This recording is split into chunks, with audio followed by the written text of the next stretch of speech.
프랑스에서는 8개월 만에 총리가 5번 바뀌고 있고, 영국에서는 국민 절반 이상이 생활비를 감당하지 못해 지출을 줄이고 있습니다. 한때 세계를 이끌던 두 강국에서 왜 정치인들은 모조리 다 내쫓아라는 외침이 터져나오고 있을까요? 현재 프랑스에서는 총리가 한 달도 채 못 버티고 사임하는 사태가 반복되고 있고, 영국에서는 10명 중 6명이 내년에 경제가 더 나빠질 것이라고 답하고 있습니다. 선진국 정치가 어떻게 이런 혼돈에 빠졌는지 그 충격적인 과정을 함께 파헤쳐 보겠습니다.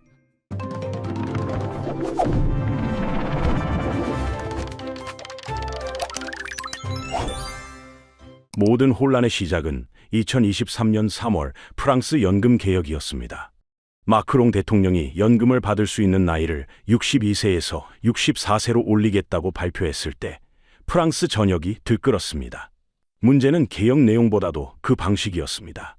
마크롱은 국회 투표에서 질 가능성이 보이자 특별한 방법을 썼습니다. 바로 헌법 49조 3항이라는 조항을 발동한 것입니다. 이 조항은 국회의원들의 투표 없이 정부가 법안을 강제로 통과시킬 수 있는 규정입니다. 마치 학급 회의에서 반 아이들 의견을 묻지 않고 반장이 혼자 결정하는 것과 같습니다. 법적으로는 가능하지만 민주적 절차를 무시한 것이었습니다. 국민들은 민주주의가 죽었다며 분노를 폭발시켰습니다. 수개월간 이어진 시위와 파업으로 프랑스는 마비 상태에 빠졌습니다. 파리 시내는 최루탄 연기로 뒤덮였고 철도와 학교, 쓰레기 수거까지 모든 것이 멈춰섰습니다. 마크롱의 지지율은 66%에서 24%로 곤두박질 쳤습니다. 이는 3명 중 2명이 등을 돌린 것과 같습니다. 이 사건이 결정적 전환점이 된 이유는 단순한 정책 반대를 넘어선 정치 시스템 자체에 대한 거부였기 때문입니다. 프랑스 국민들은 자신들의 목소리를 무시하는 정치인들을 더 이상 신뢰하지 않겠다는 신호를 보낸 것입니다. 연금 시위가 진정되나 싶었던 2024년 6월, 유럽의회 선거에서 마크롱의 참패는 예정된 수순이었습니다. 극우 정당인 국민연합이 1위를 차지하자 마크롱은 마지막 도박을 시도했습니다. 바로 국회를 해산하고 조기 총선을 실시한 것입니다. 그는 국민들이 극우를 견제하기 위해 자신을 지지해 줄 것이라고 착각했습니다. 하지만 결과는 정반대였습니다. 2024년 7월 총선에서 577석 국회는 3개의 적대적 세력으로 나뉘었습니다. 좌파 연합이 180석, 마크롱 연합이 159석, 극우가 142석을 차지하며 누구도 과반인 289석을 확보하지 못했습니다. 프랑스 정치에는 독일이나 이탈리아처럼 여러 정당이 힘을 합쳐 정부를 만드는 전통이 없습니다. 대신 대통령 중심의 강력한 다수파 정치가 60년 넘게 이어져 왔습니다. 하지만 이제 그 시스템이 완전히 무너진 상황입니다. 과반도 안 되는 정부가 계속 무너지는 악순환이 시작된 것입니다. 이때부터 정치인들은 모조리 다 내쫓아라는 국민들의 분노가 구체적인 현실로 나타나기 시작했습니다. 프랑스는 말 그대로 정치인 교체 실험장이 되어버렸습니다. 특히 연금 문제는 프랑스 국민들에게 매우 민감한 사안이었습니다. 프랑스는 세계에서 가장 관대한 연금 제도를 운영하는 나라 중 하나로 국민들은 이를 당연한 권리로 여겨왔기 때문입니다. 영국의 상황은 프랑스만큼 극적이지는 않지만 시민들의 고통은 더 깊고 일상적입니다.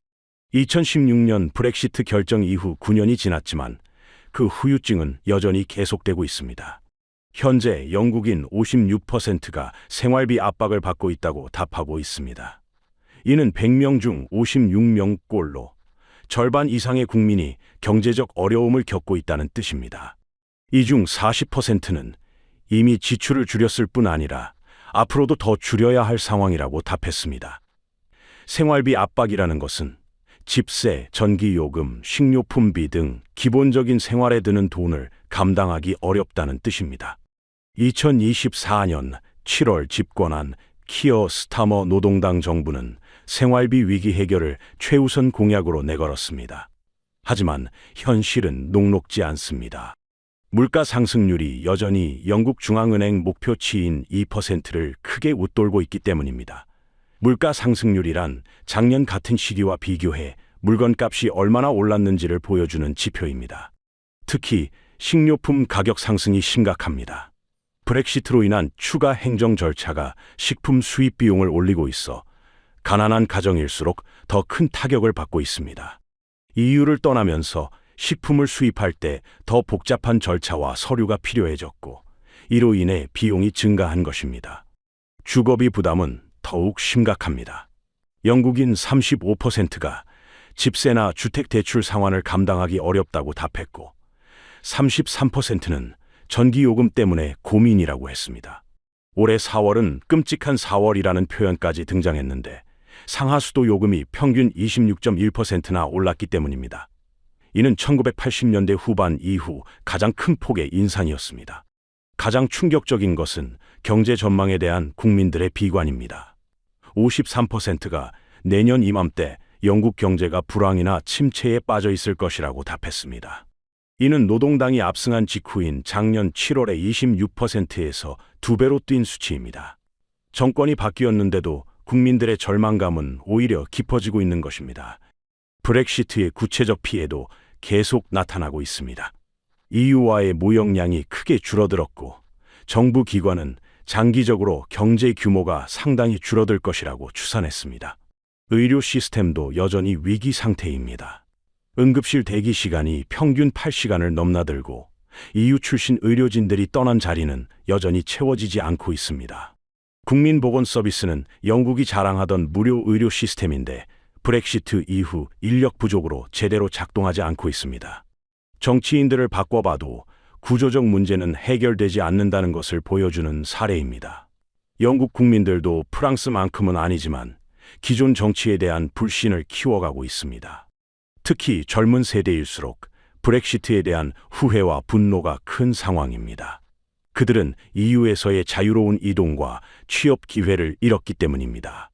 프랑스는 2024년 7월 총선 이후 말 그대로 총리 교체 극장이 되었습니다. 8개월 동안 5명의 총리가 들어왔다 나간 것은 프랑스 제5공화정 역사상 초유의 사태입니다. 제5공화정이란 1958년부터 지금까지 이어지는 프랑스의 정치 체제를 말합니다. 첫 번째는 가브리엘 아탈이었습니다. 총선 패배 후 사임한 그는 34세의 젊은 총리로 주목받았지만 분열된 국회 앞에서는 무력했습니다. 마크롱은 2024년 파리 올림픽을 핑계로 2달간 새 총리 임명을 미뤘지만 문제는 해결되지 않았습니다. 두 번째는 미셸 바르니에였습니다. 브렉시트 협상을 담당했던 그는 보수적 성향으로 우파의 지지를 받을 것으로 기대되었습니다. 하지만 2024년 12월 2025년 예산안을 둘러싸고 좌파와 극우가 손을 잡고 불신임안을 통과시켰습니다. 364표, 194표라는 압도적 표차였습니다. 불신임안이란 국회의원들이 총리와 내각을 믿지 않는다며 물러나라고 요구하는 제도입니다. 과반 이상이 찬성하면 총리는 사임해야 합니다. 세 번째는 프랑스와 바이르였습니다. 중도 정당인 민주운동 당수인 그는 좌우 간 타협을 이끌어낼 것으로 기대되었습니다. 하지만 역시 예산안 문제로 불신임당했습니다. 그는 여러분은 정부를 무너뜨릴 권한이 있지만 현실을 지울 권한은 없다며 쓸쓸히 물러났습니다. 네 번째, 세바스티앙 르코르니는 가장 극적인 사례입니다. 국방장관 출신인 그는 총리로 임명되었지만 내각 명단을 발표한 다음 날 바로 사임했습니다. 좌우 정당들이 또다시 똑같은 인물들로 구성된 내각은 받아들일 수 없다며 거부했기 때문입니다. 27일이라는 사상 최단 임기 기록을 세웠습니다. 마크롱이 48시간의 추가 협상 시간을 주며 르코르니를 다시 임명한 것은 더욱 기이한 일이었습니다. 한 번 사임한 총리를 재임명한 것은 프랑스 헌정사상 처음 있는 일이었습니다.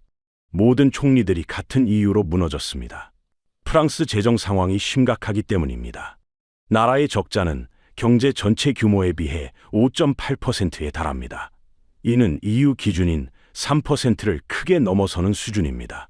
쉽게 말해 나라가 1년에 버는 돈보다 훨씬 많이 쓰고 있다는 뜻입니다. 국가 빚은 경제 규모의 114%에 달합니다. 이는 월급의 한 달치 이상을 빚으로 생활하는 것과 같은 상황입니다.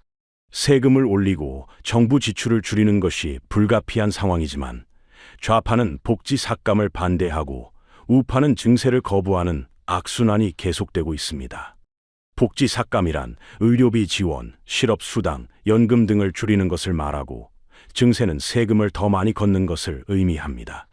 프랑스 국민들의 정치 불신은 극에 달했습니다. 국회의원에 대한 신뢰도가 22%로 1년 새 7%포인트나 떨어졌습니다. 정치인들은 바뀌어도 문제는 해결되지 않는다는 체념이 확산되고 있습니다. 이제 국민들은 정치인 개개인이 아니라 정치 시스템 자체에 의문을 품기 시작했습니다. 프랑스의 이런 상황은 다른 유럽 국가들에게도 큰 충격을 주고 있습니다. EU의 핵심 국가 중 하나인 프랑스가 이렇게 불안정하면 유럽 전체에도 영향을 미치기 때문입니다. 두 나라의 정치적 혼란 뒤에는 성장의 혜택이 공정하게 나누어지지 않았다는 근본적 문제가 숨어 있습니다. 경제 지표는 나쁘지 않았지만 그 혜택이 누구에게 돌아갔느냐가 핵심이었습니다. 프랑스 연금 시위가 절정에 달했던 2023년, 파리 부동산 가격은 전년 대비 8% 올랐습니다. 반면 일반 직장인들의 실질 임금은 물가 상승률을 겨우 따라갔습니다. 실질 임금이란 물가 상승을 고려한 실제 구매력을 말합니다. 쉽게 말해 작년과 같은 돈을 받아도 물건값이 오르면 실제로는 더 가난해진다는 뜻입니다. 부자들은 집값과 주식값 상승으로 부를 늘렸는데 서민들에게는 은퇴를 2년 늦추라는 요구가 떨어진 것입니다. 마크롱 정부의 정책도 이런 인식을 부추겼습니다. 기업이 내는 법인세를 33%에서 25%로 대폭 깎아주면서도 서민들에게는 연금 개혁을 강요했기 때문입니다. 법인세란 기업이 번 이익에 대해 국가에 내는 세금을 말합니다. 이를 줄여주면 기업은 더 많은 돈을 가질 수 있게 됩니다. 시위 현장에서는 마크롱은 부자들의 대통령이라는 구호가 곳곳에서 터져나왔고 고급 주택가에서는 쓰레기통이 불타올랐습니다. 영국도 마찬가지였습니다. 2016년 브렉시트 투표 당시 런던 금융가들의 평균 보너스는 17만 파운드에 달했습니다. 이를 한국 돈으로 환산하면 약 3억 원 수준입니다. 반면 제조업이 몰락한 잉글랜드 북부 지역의 평균 연봉은 2만 5천 파운드로 런던의 7분의 1 수준이었습니다. 투표 결과가 이런 격차를 그대로 반영했습니다. 런던과 스코틀랜드는 압도적으로 EU 잔류를 선택했지만 제조업이 쇠퇴한 지역에서는 60% 이상이 탈퇴의 표를 던졌습니다. 이 지역들은 러스트 벨트라고 불리는데 이는 공장이 문을 닫고 철이 녹슬어가는 지역이라는 뜻입니다. 미국의 디트로이트 같은 곳을 떠올리면 됩니다. 현재도 이런 불평등은 계속되고 있습니다.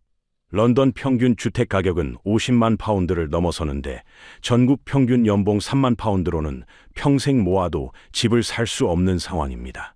젊은 세대들은 부모 세대와 완전히 다른 현실에 직면해 있습니다. 부모들은 젊었을 때 집을 쉽게 살 수 있었지만 지금 젊은이들은 그것이 거의 불가능해진 상황입니다. 두 나라 모두에서 기존 정치 엘리트에 대한 불신이 극에 달했습니다. 경제 지표는 좋다고 하는데 내 삶은 나아지지 않는다는 괴리감이 정치인들은 모조리 다 내쫓아라는 분노로 폭발한 것입니다. 성장이 있어도 그 혜택이 공유되지 않으면 사회는 결국 분열될 수밖에 없음을 보여준 사례였습니다. 이런 불평등 심화가 바로 정치 불신의 뿌리가 되었습니다. 특히 젊은 세대일수록 이런 불평등에 대한 분노가 큽니다. 그들은 부모 세대보다 교육 수준은 높지만 경제적 기회는 더 적은 역설적 상황에 놓여 있기 때문입니다. 이런 세대 간 격차는 정치적 선택에서도 큰 차이를 만들어내고 있습니다. 젊은 층은 기존 정치에 더 강한 불신을 보이고 있습니다.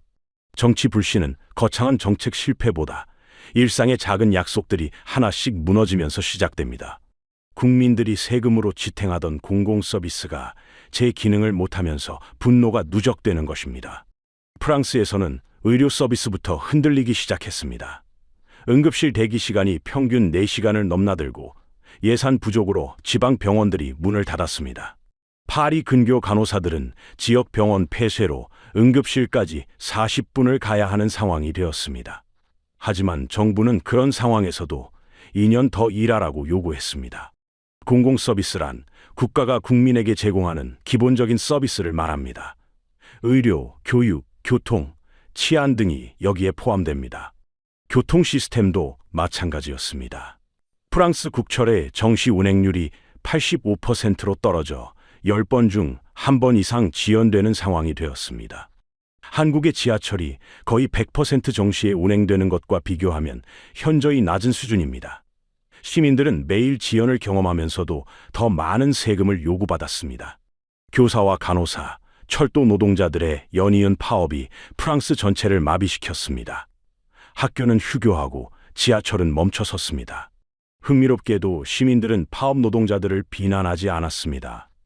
오히려 정부가 우리를 포기했는데 왜 우리만 일해야 하느냐는 연대감을 보였습니다.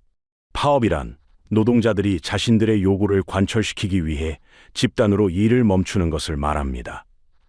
프랑스에서는 파업이 노동자의 당연한 권리로 여겨집니다. 영국의 상황은 더 직접적이었습니다. 브렉시트 이후 슈퍼마켓 진열대가 자주 비기 시작했습니다. EU에서 수입하던 신선식품 공급망이 복잡해지면서 토마토, 오이, 계란이 품귀 현상을 보였습니다. 시민들은 장을 볼 때마다 브렉시트의 현실을 체감해야 했습니다. 공급망이란 물건이 생산지에서 소비자에게 전달되는 과정을 말합니다. 브렉시트로 이 과정이 복잡해지고 비용이 증가한 것입니다. 에너지 요금 폭등은 더욱 치명적이었습니다. 2022년 가스비가 3배 뛰면서 히트 오어 이트라는 신조어까지 생겼습니다. 이는 난방과 식사 중 하나만 선택한다는 뜻으로 그만큼 생활이 어려워졌다는 의미입니다. 푸드뱅크 이용자가 40% 증가해 한때 제국의 수도였던 런던에서 시민들이 무료 급식소에 줄을 서는 광경이 연출되었습니다. 푸드뱅크란 생활이 어려운 사람들에게 무료로 음식을 나눠주는 기관을 말합니다. 국민보건서비스의 붕괴는 영국 사회의 자존심에 큰 상처를 냈습니다. 응급실에서 8시간을 기다리는 것이 일상이 되었고 간단한 검사도 몇 달씩 기다려야 했습니다. 국민보건서비스는 영국이 자랑하던 무료 의료 시스템으로 1948년 설립 이후 영국인들의 자부심이었습니다. 정신건강병동에서 성폭력 사건이 급증했지만 제대로 해결되지 않고 있습니다. 가장 상징적인 것은 상점 절도의 급증입니다. 2024년 상점 절도가 20% 증가해 사상 최고치를 기록했는데 특히 중장년층에서 늘어났습니다. 생계형 범죄가 증가한 것입니다. 생계형 범죄란 생활이 어려워서 어쩔 수 없이 저지르는 범죄를 말합니다. 시민들은 정치인들이 국정감사장에서 말싸움을 벌이는 동안 하루하루 생존을 위해 싸워야 했습니다. 이렇게 일상의 약속들이 하나씩 무너지면서 정치 전체에 대한 신뢰가 바닥으로 떨어진 것입니다. 특히 영국에서는 브렉시트 이후 삶의 질이 전반적으로 하락했다는 인식이 강합니다. 많은 국민들이 브렉시트 결정을 후회하고 있지만 되돌릴 수 없는 상황입니다. 코로나19와 우크라이나 전쟁, 기후변화라는 연쇄 충격이 두 나라의 구조적 약점을 적나라하게 폭로했습니다. 평소에는 감춰져 있던 시스템의 한계가 위기 상황에서 고스란히 드러난 것입니다. 2020년 팬데믹이 닥쳤을 때 프랑스의 자랑스러운 의료 시스템은 한계를 보였습니다. 의료진 부족으로 중환자실이 포화 상태에 이르렀고 정부는 전국 봉쇄를 반복할 수밖에 없었습니다. 팬데믹은 전 세계적으로 퍼진 전염병을 말하고 포화 상태는 더 이상 받아들일 수 없을 만큼 가득 찬 상태를 의미합니다. 복지 지출이 경제 전체 규모에 비해 32%까지 치솟으면서 재정 부담이 급증했습니다. 이는 나라가 버는 돈의 3분의 1을 복지비로 쓴다는 뜻입니다. 경제 회복 과정에서도 프랑스는 독일에 뒤처졌습니다. 독일이 1.9% 성장할 때 프랑스는 1.1%에 그쳤습니다. 평소 자랑하던 사회연대 시스템이 위기 때는 오히려 회복을 늦추는 요인이 된 것입니다. 사회연대 시스템이란 사회 구성원들이 서로 도우며 함께 살아가는 제도를 말합니다. 프랑스는 이런 시스템이 잘 발달된 나라로 유명했습니다. 영국은 브렉시트 후유증이 팬데믹과 겹치면서 더 큰 타격을 받았습니다. EU와의 협력 통로가 끊긴 상황에서 백신 확보와 의료진 수급에 어려움을 겪었습니다. EU 출신 간호사들이 대거 떠나면서 의료 시스템 인력 부족이 만성화되었습니다. 우크라이나 전쟁은 에너지 취약성을 그대로 드러냈습니다. 독일이 러시아 가스 의존도를 55%에서 0%로 줄이며 재생에너지로 전환한 것과 달리 두 나라는 대안 마련에 실패했습니다. 재생에너지란 태양광, 풍력 등 자연에서 계속 만들어지는 에너지를 말합니다. 화석 연료와 달리 고갈되지 않고 환경에도 좋습니다. 독일은 재생에너지 비중을 50%까지 끌어올리며 위기를 기회로 바꾸었지만 프랑스와 영국은 그러지 못했습니다. 프랑스는 원전 의존도 70%의 함정에 빠졌습니다. 2022년 폭염으로 냉각수 온도가 올라가면서 원전 가동률이 50%대로 떨어지는 사태까지 벌어졌습니다. 원전은 핵을 이용해 전기를 만드는 발전소인데 안전을 위해 차가운 물로 계속 식혀줘야 합니다. 폭염으로 강물 온도가 올라가자 원전을 제대로 가동할 수 없게 된 것입니다. 오히려 독일에서 전기를 수입해야 하는 아이러니한 상황이 연출되었습니다. 중국 요인도 예상보다 컸습니다. 프랑스 명품업계의 중국 의존도가 30%를 넘는 상황에서 중국의 소비 둔화가 직격탄이 되었습니다. 루이비통, 에르메스 같은 대표 브랜드들의 매출이 급감했습니다. 영국도 홍콩을 통한 중국 투자가 줄어들면서 금융업이 타격을 받았습니다. 기후변화는 새로운 현실로 다가왔습니다. 2022년 유럽 폭염으로 영국이 역사상 처음 40도를 넘나들면서 철도 레일이 휘고 교통이 마비되었습니다. 기존 인프라가 변화하는 기후에 적응하지 못하고 있음을 보여준 사례였습니다. 인프라란 도로, 철도, 전기, 통신 등 나라의 기본 시설을 말합니다. 모든 외부 충격이 두 나라의 구조적 약점을 증폭시켰습니다.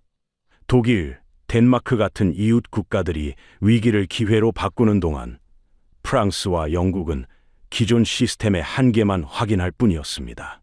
이런 연이은 실패가 국민들의 정치 불신을 더욱 깊게 만들었습니다. 위기가 닥쳤을 때 정부가 제대로 대응하지 못한다면 국민들은 당연히 실망할 수밖에 없습니다. 연쇄적 위기 앞에서 두 나라 정부는 후퇴와 전략 수정을 거듭했지만 그 과정에서 정치적 비용은 걷잡을 수 없이 불어났습니다. 프랑스는 말 그대로 정치적 마비 상태에 빠졌습니다. 2023년 연금개혁 시위 당시 진압 비용만 1억 유로가 들었습니다. 이를 한국 돈으로 환산하면 약 1,400억 원으로 한 달치 전체 공무원 인건비와 맞먹는 규모입니다. 파업으로 인한 경제 손실은 20억 유로에 달했습니다. 월 경제 규모의 0.5%가 한순간에 날아간 것입니다. 이는 나라 전체가 한 달 동안 버는 돈의 절반 퍼센트가 사라진 것과 같습니다. 2024년 조기 총선 이후 상황은 더욱 악화되었습니다. 8개월 동안 총리가 5번 바뀌면서 정부의 정책 일관성이 완전히 사라졌습니다. 매번 새로운 총리가 와서 새로운 팀을 구성하느라 몇 달씩 허비하는 악순환이 반복되고 있습니다. 정책 일관성이란 정부가 추진하는 정책들이 계속 이어지며 예측 가능한 상태를 말합니다. 총리가 자주 바뀌면 정책도 계속 바뀌어 혼란이 생깁니다. 신용평가기관들이 프랑스 신용등급을 하향 조정하며 정치적 분열로 공공재정이 상당히 악화될 것이라고 경고했습니다. 신용평가기관이란 나라나 기업이 빚을 제대로 갚을 수 있는지 평가하는 회사입니다. 이들이 등급을 낮추면 돈을 빌릴 때 더 높은 이자를 내야 합니다. 프랑스 10년 국채 금리도 상승해 스페인, 포르투갈, 그리스보다 높아졌습니다. 한때 유로존 부채 위기의 중심이었던 나라들보다 프랑스가 더 위험하다고 평가받는 상황이 된 것입니다. 국채 금리란 나라가 돈을 빌릴 때 내야 하는 이자율을 말합니다. 이 수치가 높을수록 그 나라를 더 위험하게 본다는 뜻입니다.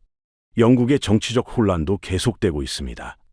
브렉시트 이후 6년간 총리가 6번 바뀌었고 특히 리즈 트러스의 49일 재임은 정치적 불안정의 상징이 되었습니다.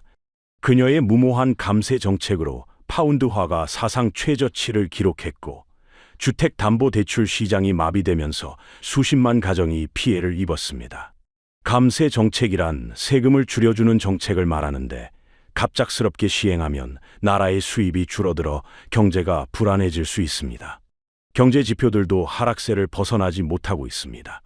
영국 정부 기관은 장기적으로 경제 규모가 상당히 줄어들 것이라고 추산했습니다. 이는 연간 수십조 원 규모의 손실로 한 해 국가 예산의 상당 부분에 해당하는 규모입니다. 투자자들의 신뢰도 급격히 악화되었습니다. 런던 금융가는 뉴욕, 도쿄는 물론 프랑크푸르트에도 밀리며 글로벌 허브 지위가 흔들리고 있습니다. 글로벌 허브란 전 세계 금융거래의 중심지를 말합니다. 런던은 오랫동안 이런 지위를 유지해왔지만 브렉시트 이후 그 위치가 위태로워졌습니다. 많은 금융회사들이 EU 내 도시로 본사를 옮겨가고 있습니다. 프랑스도 유럽 내 영향력이 축소되고 있습니다.